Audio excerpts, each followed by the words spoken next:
Morning, guys. We're on Hebrews chapter 12. We're reading from verse 5 and 6. We're looking at the discipline of God. And have you forgotten the exhortation that addresses you as sons? And so we are children of God, we are sons of God, and as a father disciplines a son, and so our Father, our God the Father, disciplines us for sin. But it's not a discipline as in a punishment for sin. If we rightly got what we deserve for sin, the wages of sin is death, and we would die and go to hell. And Jesus has taken that sin, and so the punishment for our sin has actually fallen on Jesus. There's those who have believed in Jesus, their punishment. And so in that case, sin is not an issue in the form of punishment, but sin always has a discipline or chastisement. And just like a father will take the rod and discipline a child with a rod, so there's pain felt in the same way. God disciplines us in a similar way. Let me put it that way.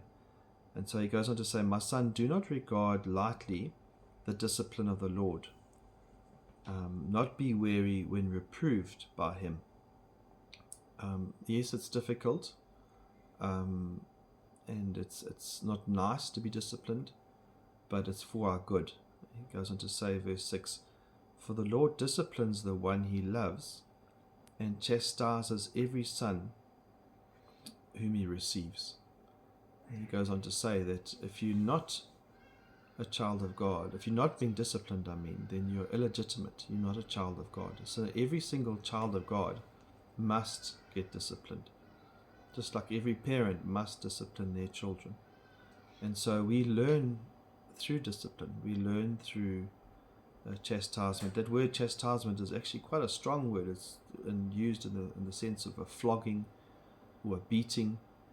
Obviously, we mustn't discipline in anger. We mustn't hit a child in anger.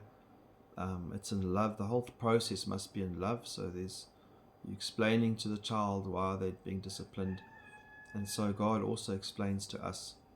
But the point is, we need to be disciplined. We need to be taught. We need to be rebuked, and we need to receive that rebuke. We mustn't get angry when God rebukes us. It's actually an act of love, and we need to see it as an act of love. And so even when you discipline your children, it's an act of love, because if you don't, they're going to go wayward. They're going to follow the flesh. They're going to be undisciplined, and the outcome is going to be very bad. And so it's important that God disciplines us and that we discipline our children. Proverbs 3 verse 11 says, "My son, do not despise the Lord's discipline, or be weary of his reproof." Very similar to Hebrews 12.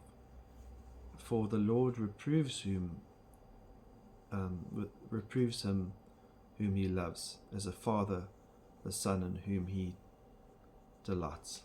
And so if you really love your children, you'll discipline them. And if you're being disciplined, it's showing that God loves you, and he wants the best for you, and he wants you to learn the right way. He wants you to stay on the narrow path. Trust you have a good day. God bless.